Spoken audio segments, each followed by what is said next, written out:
Hello, good morning सर्वांना. श्री स्वामी समर्थ. कशा आहात सर्व? मस्त ना? मस्तच राहा आणि माझे व्हिडिओ बघत राहा. तर आज सकाळी सकाळी लवकर उठले होते कारण आज आहे 8 डिसेंबर आणि आज आमच्या लग्नाला 5 वर्ष पूर्ण झालेत. आज आहे ॲनिव्हर्सरी आणि स्वामींच्या कृपेने सर्वांच्या कृपेने 5 वर्ष खूप छान गेलेत आणि अजून इथून पुढचे पण जाऊ, एवढीच अपेक्षा. आज काय स्पेशल प्लॅन नव्हता आमचा कुठे जायचा, त्यामुळं निवांत होतं. हे आरवला घेऊन गेले होते, त्याचे केस खूप वाढलेले, ते कटिंग करायला. आज रविवार आहे म्हणून. आणि आरव काय मला देवपूजा करू देत नाही, त्यामुळं मी स्वयंपाक पाठीमागं ठेवला होता आणि म्हटलं आधी तो नाही आहे तर देवपूजा करून घ्यावी. नंतर तो कुठे माळ ओढतो, कुठे पुस्तक ओढतो, वाचू पण देत नाही, जप पण करून देत नाही मला. आणि सगळे देव परत खाली घेतो, मीच करणार त्याचं असतं प्रत्येक गोष्टीत मध्ये. त्याच्यामुळे मग म्हटलं तो नाही तर देवपूजा करून घ्यावी म्हणून पटकन मी देवपूजा करून घेतली. कारण ह्यांचं असं असतं की अजून पण म्हणजे आत्तापर्यंत त्यांचं काय ठरलेलं नाही आहे कुठं जायचं वगैरे काय, फक्त रात्री हॉटेलमध्ये जायचं असा प्लॅनिंग आहे. पण त्यांचा मूड आहे, त्यांच्या मनात आलं की चल म्हणतील ते लगेच जाऊया म्हणून. त्यामुळं मग म्हटलं आवरून घ्यावं, तोपर्यंत आरव कटिंग करून येईल. आज संडे असल्यामुळे तिकडे पण गर्दी असणार आहे, त्यामुळे त्या दोघांना थोडा वेळ लागेल यायला. म्हणून मी तोपर्यंत घरातलं सगळं काम आवरलं, देवपूजा वगैरे करून घेतली. कपडे वगैरे, भांडी, स्वयंपाक सगळं करून घेतलं ते दोघं येईपर्यंत.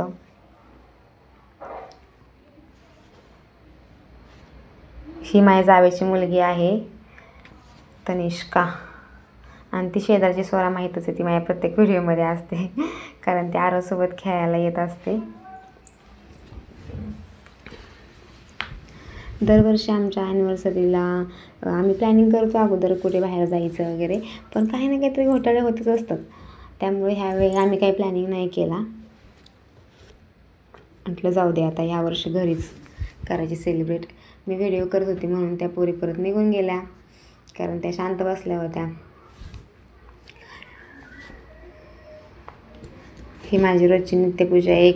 एक माळ जप करायचा श्री स्वामी समर्थ मंत्राचा आणि गुरुचरित्राचा 14वा आणि 18वा अध्याय रोज वाचते मी. खूप वेळ लागत नाही, थोडाच वेळ लागतो, पण ते रोज झालं पाहिजे जर करायचं म्हटलं तर. झाली देवपूजा. अचानकच ठरलं आमचं, हे घरी आले, जेवण वगैरे झालं, मग ठरलं आमचं बाहेर जायचं आणि वाजले होत्या 3:30. मग आम्ही पटकन आवरलं आणि गेलो गार्डनमध्ये.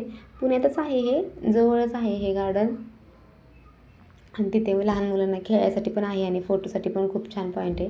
मग हे म्हटले चला मग आपण तिथेच जाऊया. पोचलो आम्ही गार्डनला. सगळे फोटोशूट करण्यासाठी आले होते. व्हिडिओ करायचं ठेवून मी तर बघतच होते, अशा भारी भारी लोक इथं फोटो काढत होते. आणि फोटोच्या ज्या पोज होत्या, ते फोटोग्राफर जे सांगत होते ना पोज, त्या बघत होते मी. इकडे आरवला आणि छकुलीला बसायचं होतं ह्या ट्रेनमध्ये. ते दोघे ट्रेनमध्ये बसले. ह्या दोघांचीच खूप मजा चालली होती आज. आणि बाहेर कुठे गेलं तर आरवच असं असतं की कुठे जरी गेलं तर त्याला तिथं खेळायला असलं की मग तो खुश होतो, नाहीतर मग तो बोर होतो, चला म्हणतो घरी मग. आणि तो खूप खुश झालेला आणि त्या ट्रेनमधून काही खाली उतरत नव्हता. खूप मजा येते पप्पा बोलत होता. मग ह्यांनी त्याला गोड बोलून कसं तरी खाली उतरवलं. परत त्याचं लक्ष इकडे ह्या पाण्याकडे गेलं. त्याला इथं पण खेळायचं होतं, पण आम्ही त्याला इथून पण परत पुढं नेलं. सगळीकडे खेळला तो, कुठे काही सोडलं नाही त्या दोघांनीच खूप मजा केली.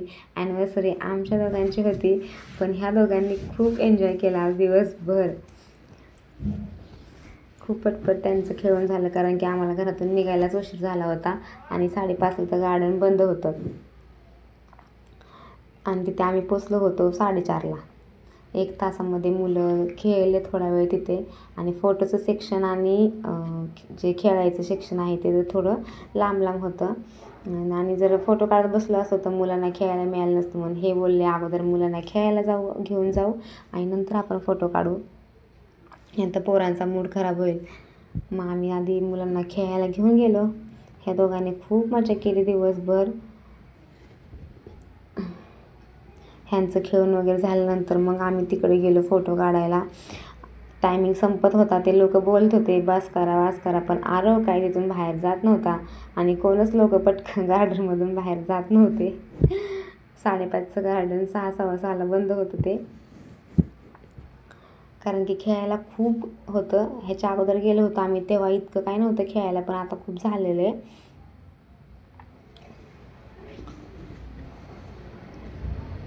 इथे पटपट खेळलोत आम्ही आणि नंतर परत मग इथून गेलो फोटो काढायला. थोडेसेच फोटो काढले. आरवला इथे पण खेळता येत नव्हतं, पण तरी पण त्याला ह्याच्यामध्ये जायचं होतं आणि चुकून त्याचा बूट बाहेरच राहिला चप्पलच्या स्टँडवर आणि चप्पल त्याने घातली आणि तो तसाच आला होता. त्यामुळे त्याला चप्पलमुळे खेळताच येत नव्हतं.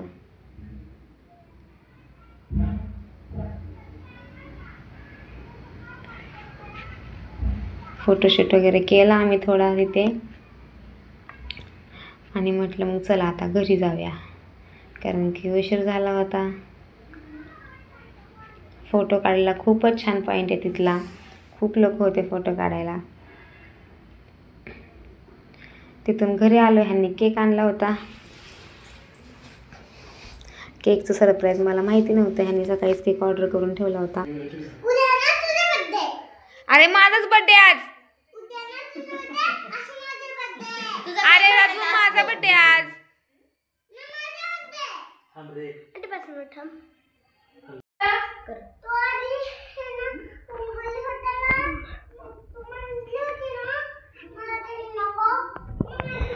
अरे पण पप्पाच्या नाही ना त्यांचा बर्थडे दादू.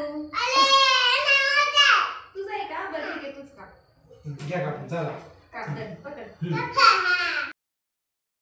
इकडे आरव माझ्यासोबत भांडत होता की मलाच केक कापायचा आणि माझाच बर्थडे आहे म्हणून. त्याचा कोणाचा जरी घरात बर्थडे असला तरी त्यालाच केक कापायचा असतो आणि तो माझाच बर्थडे म्हणतो. त्याने नाही बसू दिला मला खुर्ची, ह्यांना खुर्चीवर. मग आम्ही बाजूलाच उभे राहिलो. केक वगैरे कापला. खाऊन झाल्यानंतर आरवने आमच्या दोघांना पण ॲनिव्हर्सरी विश केलं. चला आता जेवण वगैरे करायचं. पार्सल आणलेलं आहे ह्यांनी घरी, त्यामुळे आता घरी जेवणार आहे आम्ही. Bye, good night. कसा वाटला व्हिडिओ नक्की सांगा. लाईक शेअर सबस्क्राईब करा. श्री स्वामी समर्थ.